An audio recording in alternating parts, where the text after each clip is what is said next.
Welcome home to USA Global TV and Radio, a place where dreams take flight, with authentic storytelling, diverse perspectives and meaningful conversations, where global stories unite and bridges are built beyond all borders.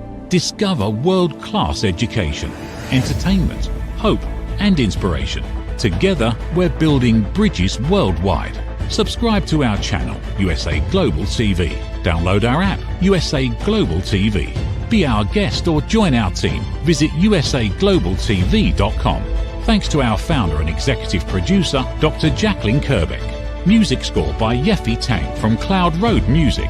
Voiceover artist Mike Porter. Creative direction by Paul Garcia. USA Global TV and Radio. Your home for global connection. All rights reserved. This video and its contents are the exclusive property of USA Global TV and Radio. Unauthorized use, duplication or redistribution in any form is strictly prohibited.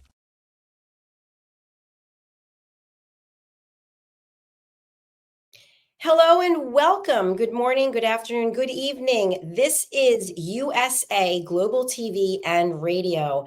I'm Dr. Jacqueline Kerbeck, and it's my honor and pleasure to be here today for a very special episode of Creating a World of Possibilities. This is a show that really recognizes people from around the world who are making an incredible difference in the lives of other people. We have two incredible guests today. The first guest, her name is Zunette Luba, and she is joining us from South Africa. We actually met through a training course through my dear friend, Mr. Philip Sykes from the British School of Excellence.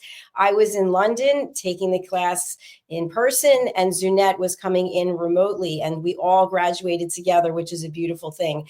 So Zunette has really been changing lives. She is a former attorney, and she has turned into someone that people are coming to understand what are etiquette protocols. How can I dress appropriately? What is the proper etiquette and protocols in business for this, that, and the other scenario?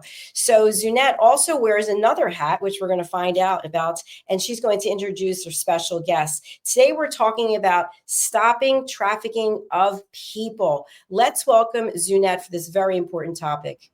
Hello, Zunette and Elizabeth. Nice to see both of you today. Hello, Dr. Jacqueline. Hello to the audience. Very nice being here. It's a pleasure having you. Where exactly are you joining from today? We're in Somerset West, close to Cape Town in South Africa.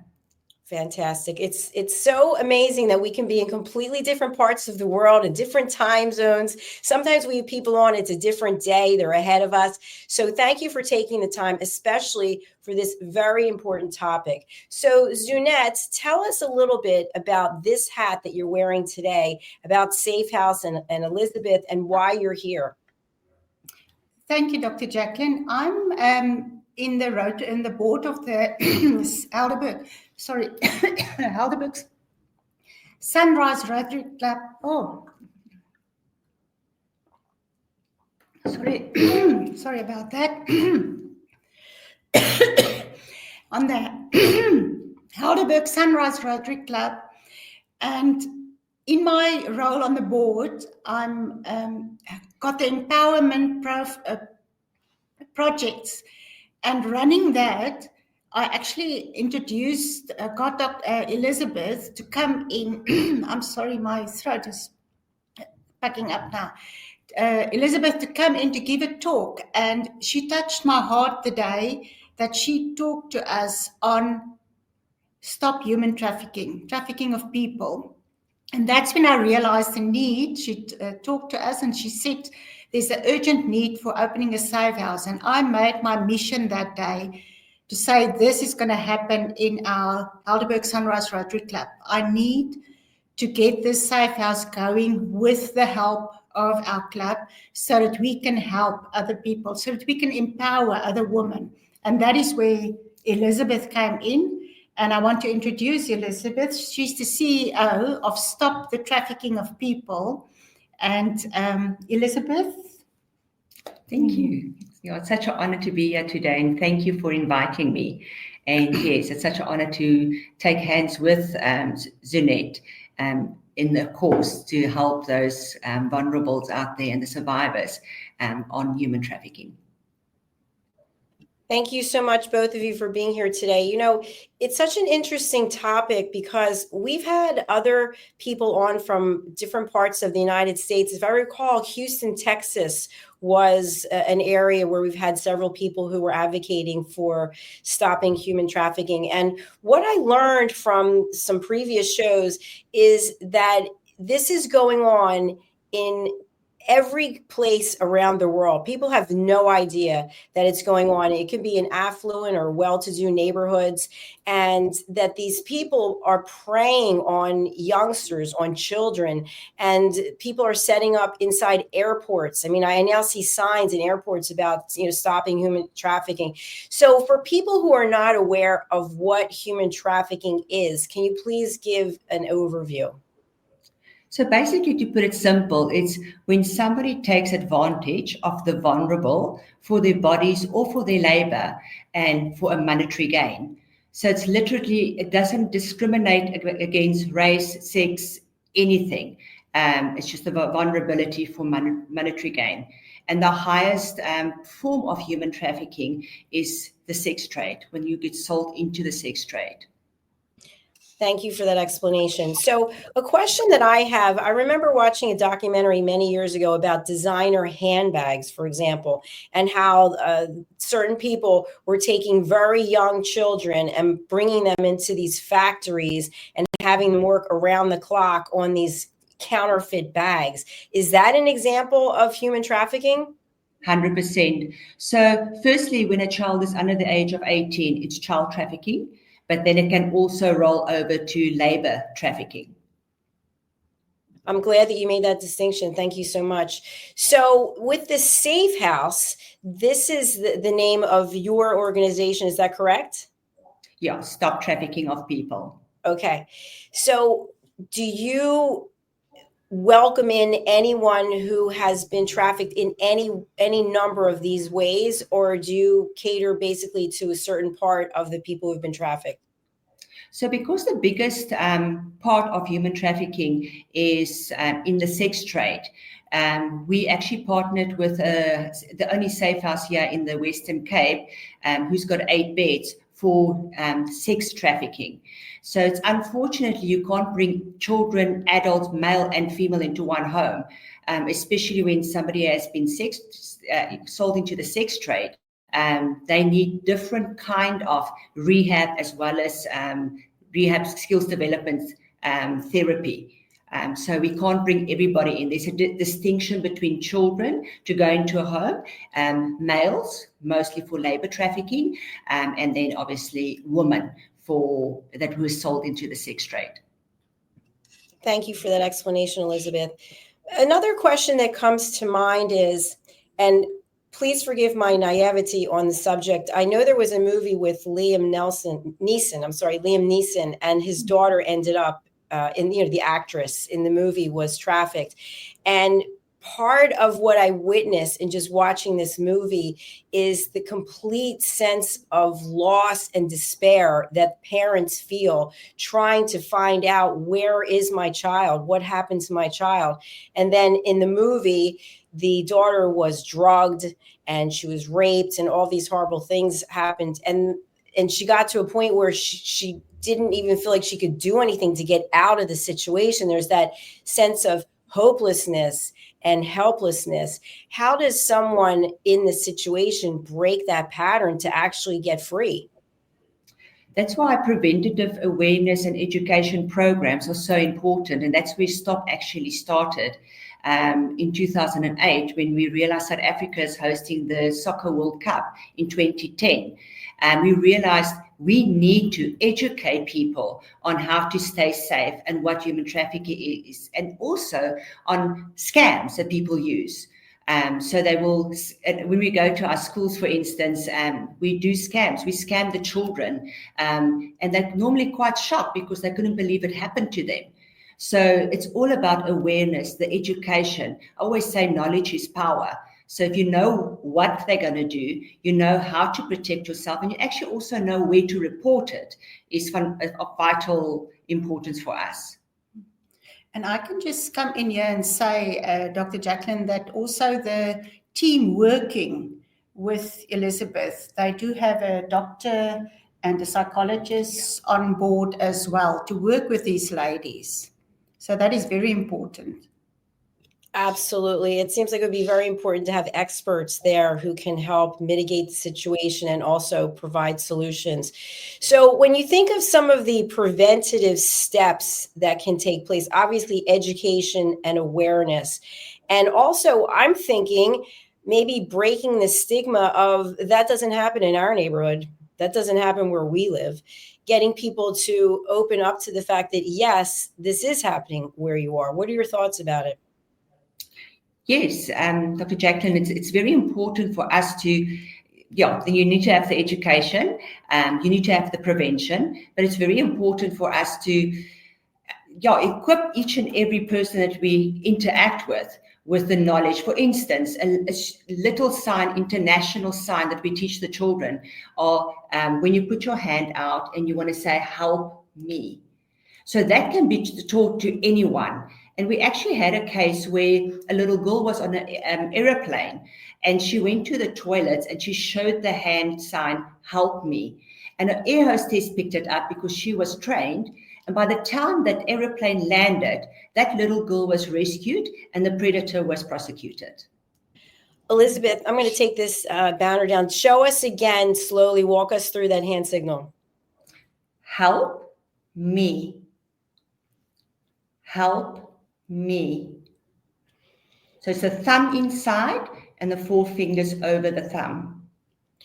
That's incredible. That's a lifesaver right there. I've never seen that or heard about that before. Help me. Yes. I saw recently somewhere, I don't remember where, that a woman was kidnapped and she actually wrote help me on her eyelids and she was saved that way. Yes. So tell us a little bit about your organization. And of course, we have people who are watching from all over the world today, and this will be out there forever. What is it that you're looking for in terms of assistance, support, donations from the audience? So currently where we're at, with the help of Zunette as well, is we've been approached by a safe house in the Western Cape who's to full capacity for the last 2 years. And they just begged us and said, is there no way that your organization that's been going for 18 years can help us to set up a safe house? And I said, yes, and that's where Zunette and I met. So our need currently is to actually buy a property. We've identified the property and we need to now just get the funding to buy this property so that we can help some of the ladies. The stats have showed that sometimes they get saved, but they have no place to go. So they just get back into the system and they become vulnerable again and they do get exploited again. And important, the property that we signed an offer to purchase, and we need to, by the end of August, I think we need to register the property or we lose it. But the important thing is at the end, we will also have the property land itself to have a skills development center where we can teach the girls, we can get them skills, sewing, hairdressing, all of that in, so that they can reintegrate into society and we can empower them to start their own business or find a job. So to me, that is very important, and that is where I believe we need to get in as well. So the property lends itself to all of it. And I think 14, it can host 14 to 20. 14 to 20 ladies. So that is, to us, that is the ideal property. But like I said, we now need the funding. Dr. Jacqueline, I'll just share an example. The safe house that's in South Africa in Muizenberg, which is about a half an hour from us, they had 2 ladies, 24 and 25, who was rescued, but from the same predator. So they were competing on the street, and when they came into the house, they couldn't be separated because they were in the same house. So both of them couldn't get the healing they needed. So it would be ideal if one can be placed with us, one can be placed with them, and they can both heal to an optimal level.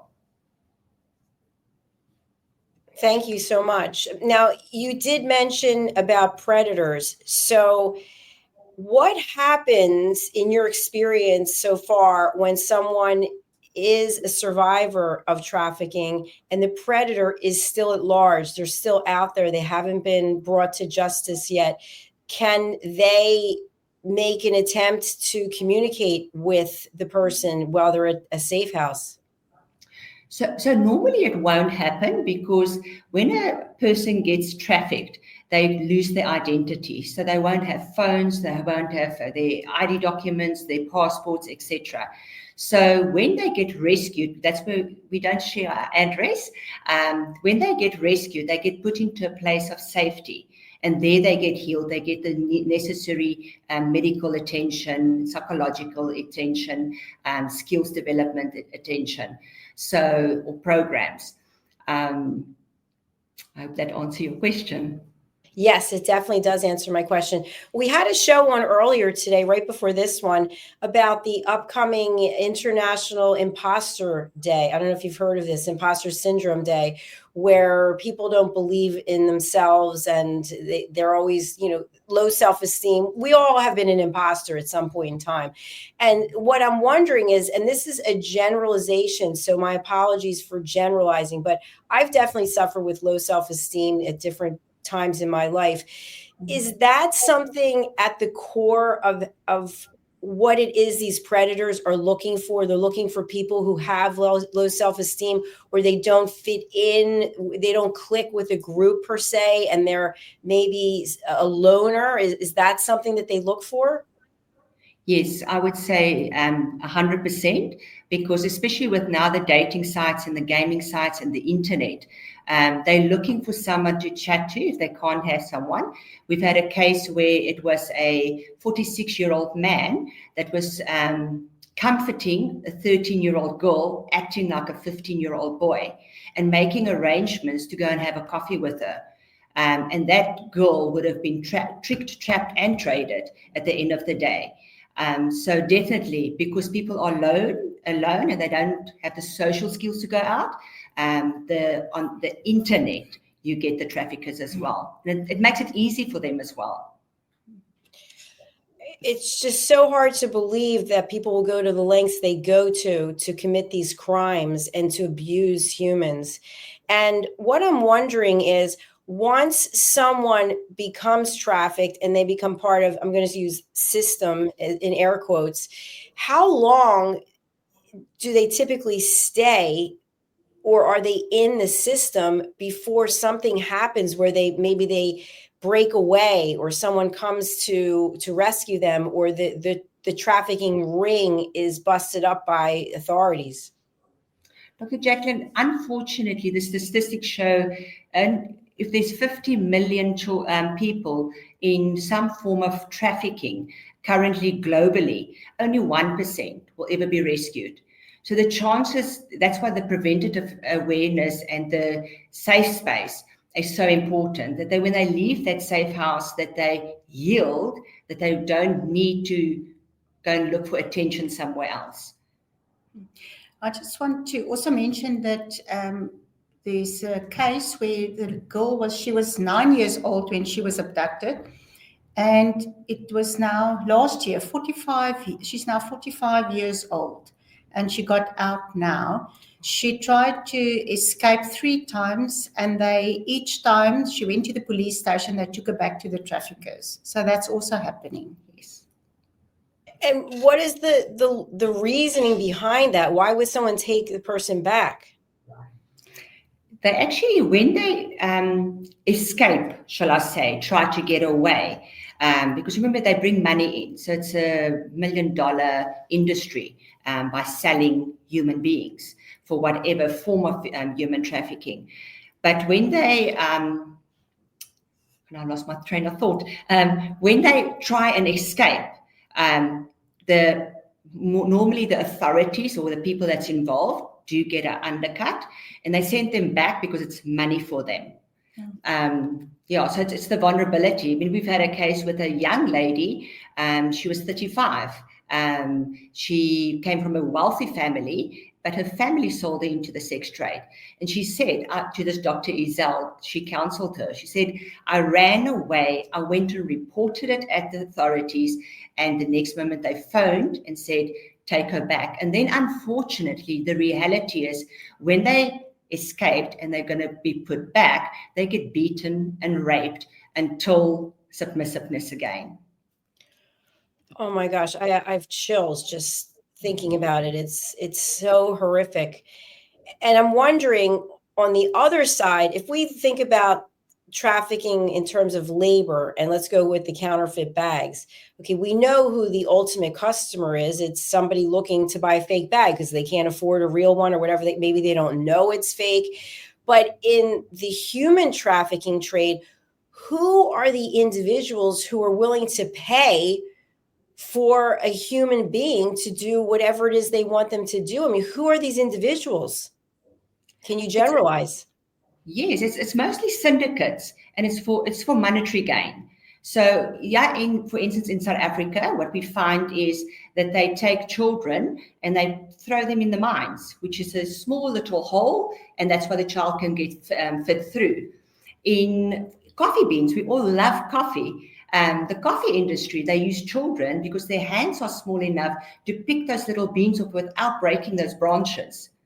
So that's the type of person that exploits a child because it's cheap labor. Yeah, and I must also come in here when Elizabeth did a talk at our Rotary Club. What got me was when she said they take the girls that they abduct, put them in a cage without clothes, water them with a hose pipe, and then rape them 3 to 4 times a day. And after a certain 2-3 weeks, they say to them, and they put them on drugs, to say to them, now you go out in the street and you go out with a smile, because now you must earn us some money. And if we walk past and you don't smile, you go back to the cage. And that's happening here and now.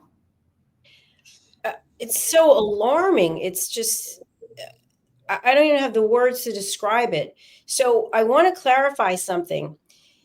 So once these individuals are sent out into the street, is this what we would call prostitution, where someone's doing a drive-by and they pull up and they say, hey, I'll give you X amount of dollars to do XYZ? Is that what we're talking about? Yes. Dr. Jacqueline, there is actually a difference between prostitution and being sold into the sex trade.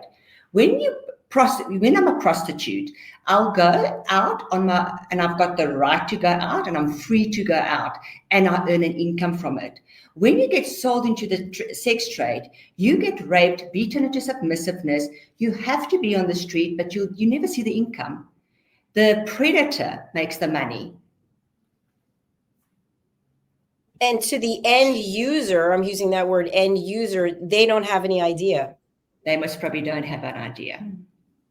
So are people who are sold into trafficking maybe walking the same streets as prostitutes? 100%. It's absolutely incredible. So given the volatility of this situation, in your opinion, and this is a big question, I'm just putting it out there, do you think that if prostitution, and of course it's legal and illegal depending on where you are in the world, but do you think that if it were illegal and eliminated, it would have an impact on trafficking, or do you think they're mutually exclusive? It does have an impact. We actually we always go to the parliament to stand up that they do not legalize prostitution, because it makes the people that actually get sold into the sex trade more vulnerable. I'm glad that you shared that, because I was thinking that it seems like they would go together. Yeah. So when you go to Parliament, you go to these government bodies, these entities, and obviously all across the world, there's different government entities. What kind of reception are you getting in terms of the support that you need? Maybe it's financially, or maybe bringing awareness. Is it sort of a closed door, or are people actually open and receptive? It all depends. The individual that has a heart for what we do is very open to assist. The people that don't understand it, including myself a few years ago, I lived in a little bubble. So I did not understand what human trafficking is until I came face to face with reality. So as soon as somebody has the heart for it and understand that it is true, it is happening. And unfortunately, the statistics also show that with human trafficking, it's becoming so big that it's overtaking the drug trade. So there's the support for the drug trade, there's people covering for that, but human trafficking goes hand on hand, and at the moment is actually overtaking.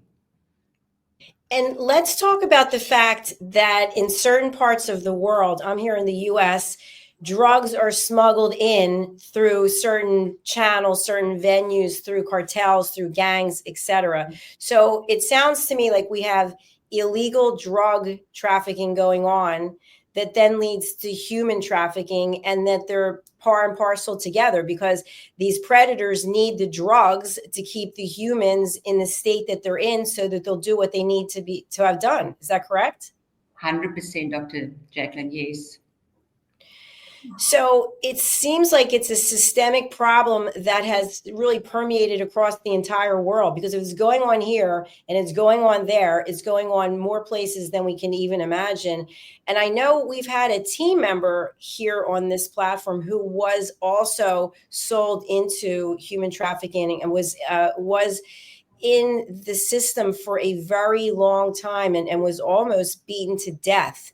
And the recovery path that she shared, it's never ending, because it's, even though you have the therapy and you do the work, you still have those flashbacks.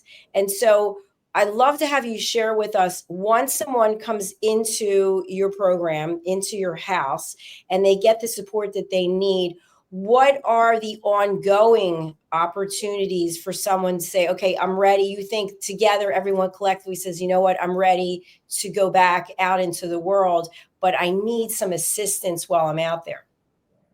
Yes, so that's where our second phase, Safe House, will come in. So they go through the program, they go through the rehab, they get their skills development and what they want to do. We've also got a recruitment company that will look for work for them.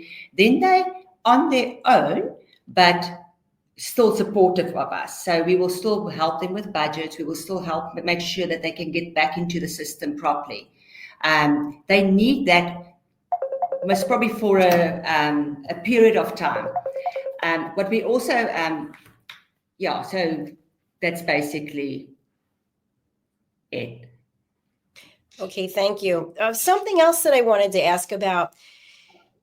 In one of the shows that we had, a person had been sold into the system, and their parents had been given the ability to pay a ransom to get their child back after the child had been beaten and drugged. They received this, I don't know how they received it, but something that was untraceable, whether it was an email or a mail, whatever it was. And they had an opportunity, if they didn't contact the police, to pay several millions of dollars to get their daughter back. Is this something that is also going on, or is this a one-off situation? That's normally kidnapping. That's normally the predator knows the parents and wants to get to the parents and know the parents got funding. When it comes to human trafficking, they'll take the vulnerable and sell them into the system. They don't want a ransom for them. They're actually making money out of exploiting them. Thank you for clarifying that. I want to talk a little bit about the predators. So have you or anyone in your organization, when you're meeting with these government bodies, have they done research to determine what are the qualities that these predators typically embody? Have they been beaten and abused? Do they have low self-esteem? Are they business people who are just looking to make extra money? They don't care how they make it, or is it a combination of all the above? Dr. Jacqueline, I think it's a combination of all the above. I can give you an example of one of our cases, because they have been healed and they've been rescued and they're back into this system, is where a brother was sold from a neighboring country into South Africa, because we're a destination country, so it's easy to come into South Africa and be sold from us. His brother was sold into the sex trade. Then he gave a false soccer opportunity for his brother to come as well. And he thought he's going to come and play soccer in South Africa. And he was sold into the sex trade. And then after that, when he grew up, now he was grooming people to come to be sold into the sex trade. So he sold this, and this lady won't mind me using a name because they did a movie as well now. And Nopinki came in and she thought she's going to have like a boyfriend effect, and she was sold into the sex trade. So yes, I would definitely say it's what you know you do, or what's in you, that's all you can give. But a lot of the time it's just greed, where there's a syndicate on the top and they just need more and more people to be sold into the sex trade. And unfortunately, the lifespan of any person being sold into the sex trade is only 5 years. Then they're used up. Then they're done with them. They just discard them and look for some new victims. Yeah, unfortunately, sorry, Dr. Jacqueline, when they used up for the sex trade, then and they can't operate in that way anymore, they would then sell them into labor trafficking. After they can't work anymore, they will sell them into organ harvesting. So they will always have a monetary value, although it becomes less and less on one person. So the person will be sold over and over and over again. You know, I'm just wondering, this just popped into my head based on what you said, given the harsh and violent scenarios in which these people are kept, and the beatings and the rapes and the drugs, what is it that enables them to function on any level whatsoever? Okay, Jacqueline, I think while they're there, we spoke to some of the survivors. They would say it's the drugs that remove them from the reality, and that's why they could cope. So, and a lot of them, when you actually even rescue them, they have to go through a drug rehab, because otherwise they want to go back for the drugs, not for the violence. They want to go back for the drugs because that's what they're used to. So, yeah, it's a very sad reality. And I think also fear. Yeah. That was the one that popped into my head, was the fear. So just to clarify, someone is trafficked and they then have a drug addiction, maybe an alcohol addiction. They've got several addictions and they've got to get through that, which that in and of itself can kill someone, from my understanding. I just was speaking to someone the other day. She said that she's been in rehab 18 times.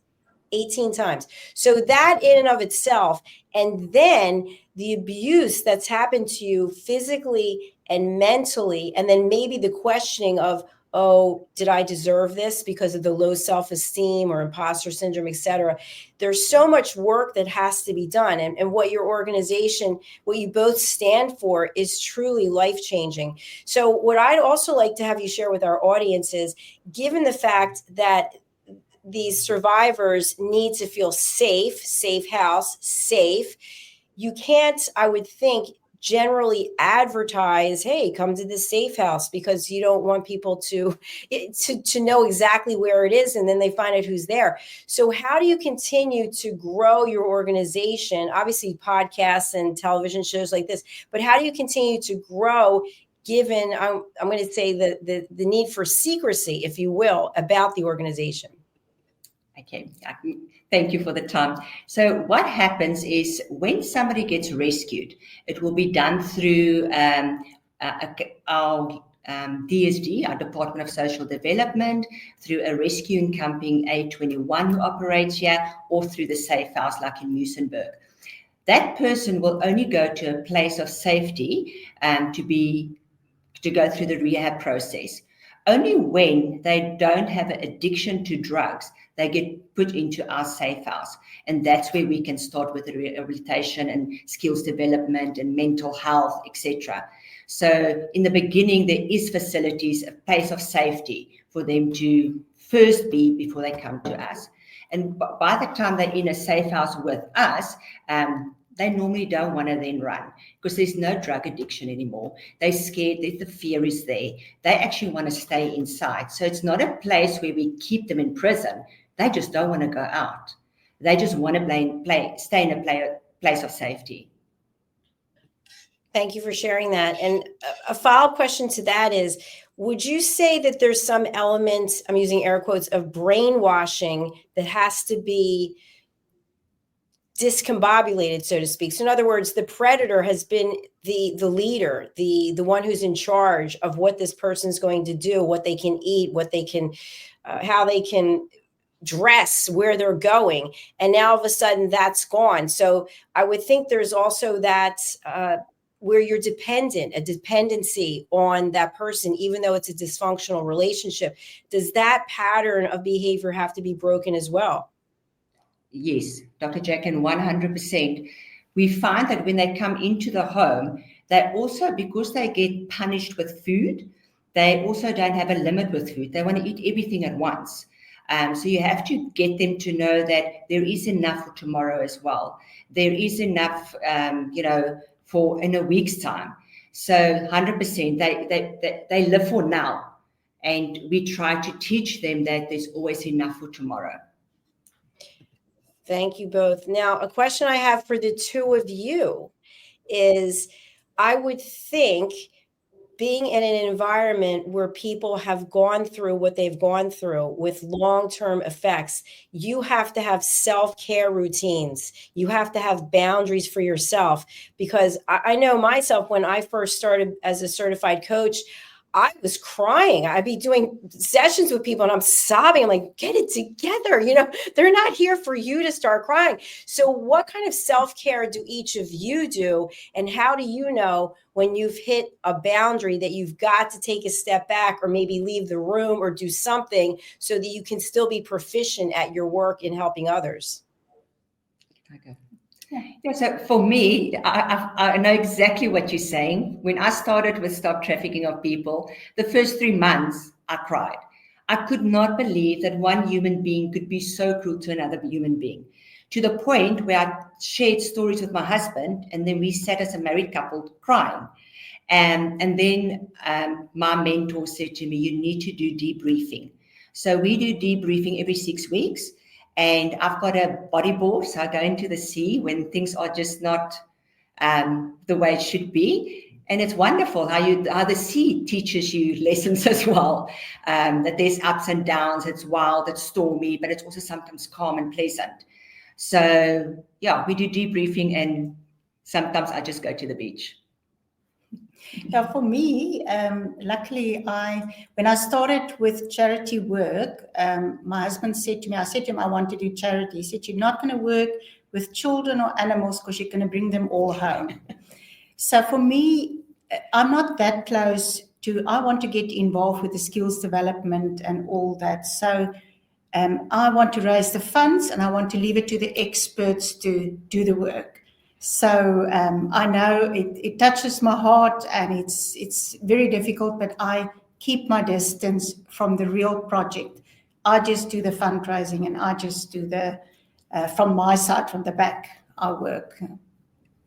You know your limits, and you set your boundaries, which is really important. We're coming to the end of the show. It's something else that just came to mind.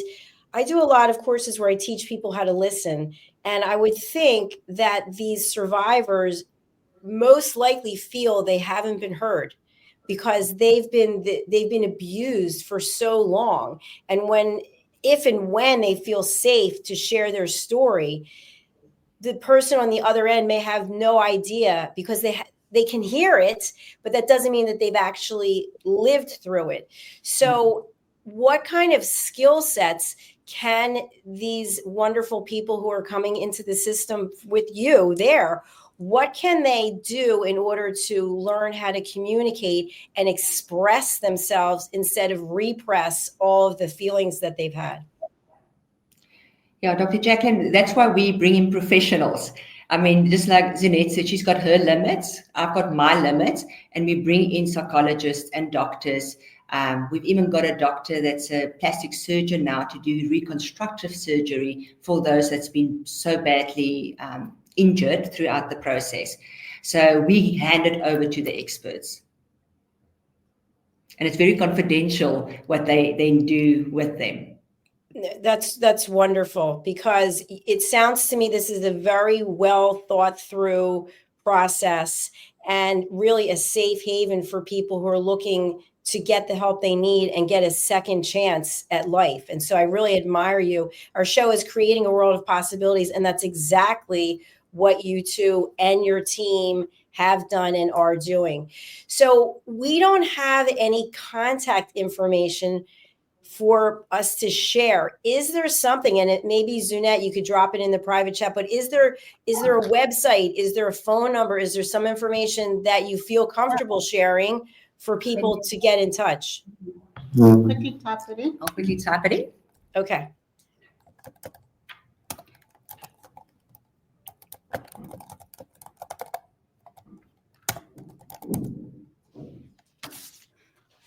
And for us, the most important thing at this point is raising the funds to get the house going. To get the safe house going. Okay, so let me just see your information here. Hold on. Okay, so we've got a website. I'm going to pull up the website right now.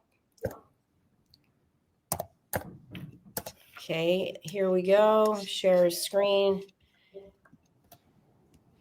Okay, wow, I love that. Illusions may be deceiving. Look again. Tell us about the website. We've got a hotline here. We've got a phone number. Tell our audience. We also have an audio-only audience who may be listening on a podcast platform. Tell us what they can find on the website and what the website information is. Okay, so this is not our website. Ours is www.stoptrafficking.org. Let me just quickly do this.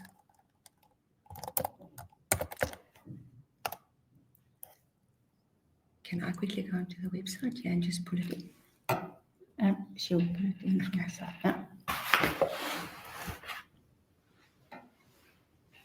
Dr. Jacqueline? Yes. Okay, and we also have an email address here, which I'm going to put up on the screen. I'm going to share what that is. Let me just bring it up first. Dr. Jackson, this is the wrong... this is the wrong email address. Website. Okay. So that's the one that was typed into the thing. I just clicked on it. We've got stoptrafficking.org. That's the website that I pulled up. Is that stoptrafficking.org? That's exactly what I pulled up. Sorry, .za. Stop. Can you? Okay, so it's stoptrafficking.za. .org.za. Okay, let's try that. All right, folks, don't try this at home. Here we go. All right.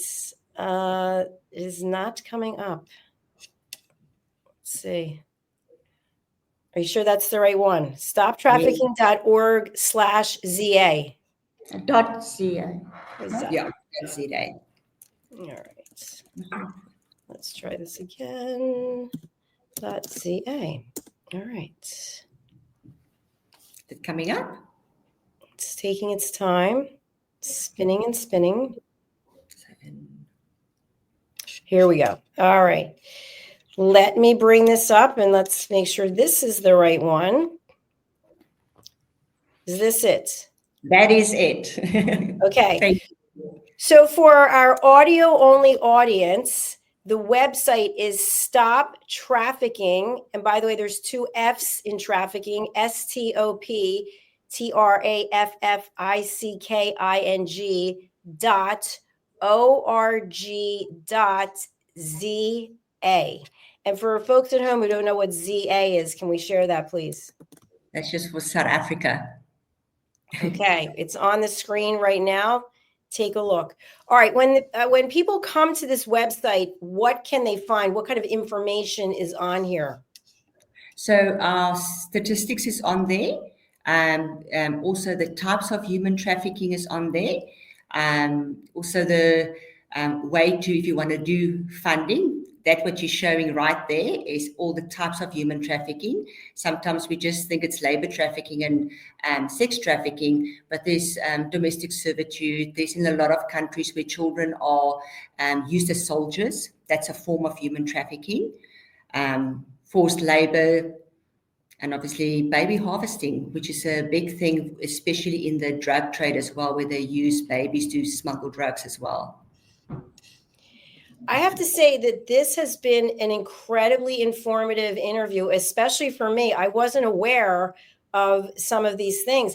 There was a movie, and I can't think of who was in it. It was based on a true story, and this guy's son had became a child soldier. They came in to the camp where the family was, and they took all the youngsters, and what they did, they used drugs and they brainwashed them, and they got these young children, 8, 9, 10 years of age, carrying machine guns and killing people.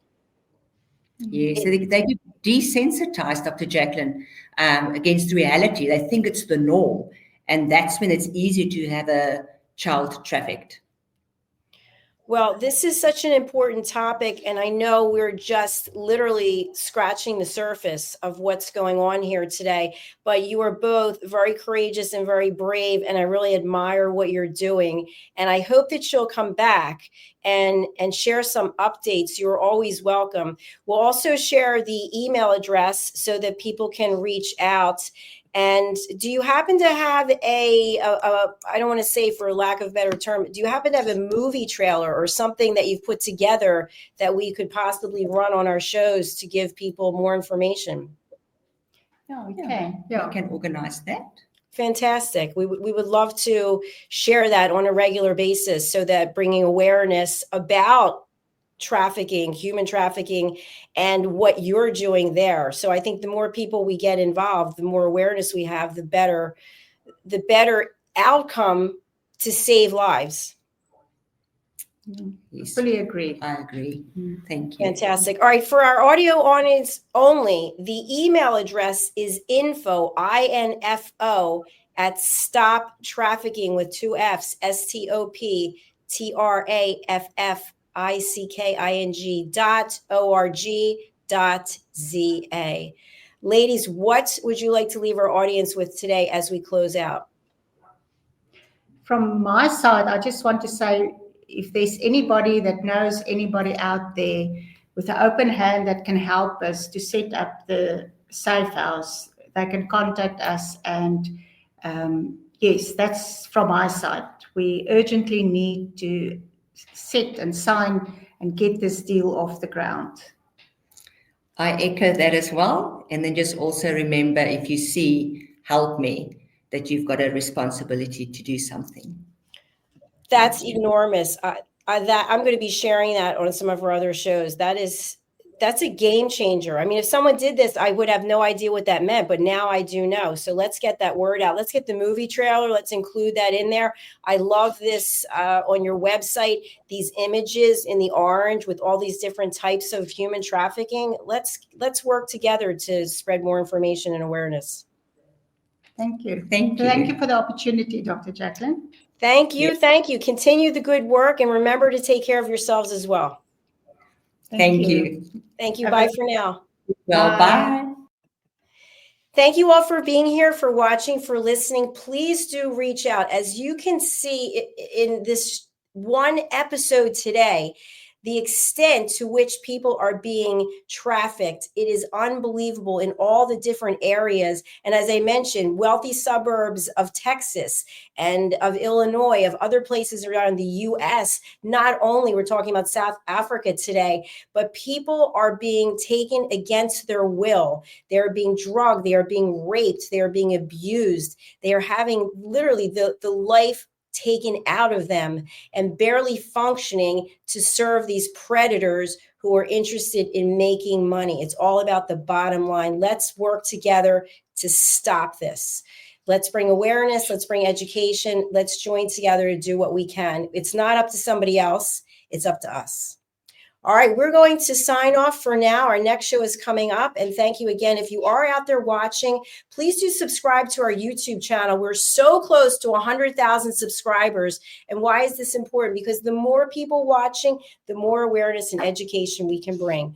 Thank you very much. Our YouTube channel is USA Global TV and Radio, and also Dr. Jacqueline Kerbeck. Please subscribe to both. Bye for now.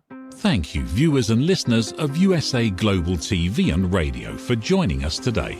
We're honoured to have your time and attention as part of our global community. At USA Global TV and Radio, we believe in the power of authentic conversations, meaningful connections, and creating a world of possibilities together. Want to be part of something bigger? Join our team of elevated listeners at usaglobaltv.com, a space where your voice matters and your ability to listen transforms relationships. Stay connected with us across all our platforms for thought-provoking discussions, expert insights, and empowering stories. Subscribe to our channels at youtube.com/c/USA Global TV. Follow us on social media and explore the endless opportunities we're creating for growth, learning, and inspiration. Together, we're not just broadcasting, we're building bridges and changing lives one conversation at a time. For inquiries, contact us at info@usaglobaltv.com. Music by Johnny Dyes. Produced by Executive Producer and Director Dr. Jacqueline Kerbeck. Voiceover by Mike Porter. Creative Direction by Paul Garcia. All rights reserved. Copyright 2025. Visit usaglobaltv.com to view our full terms and conditions.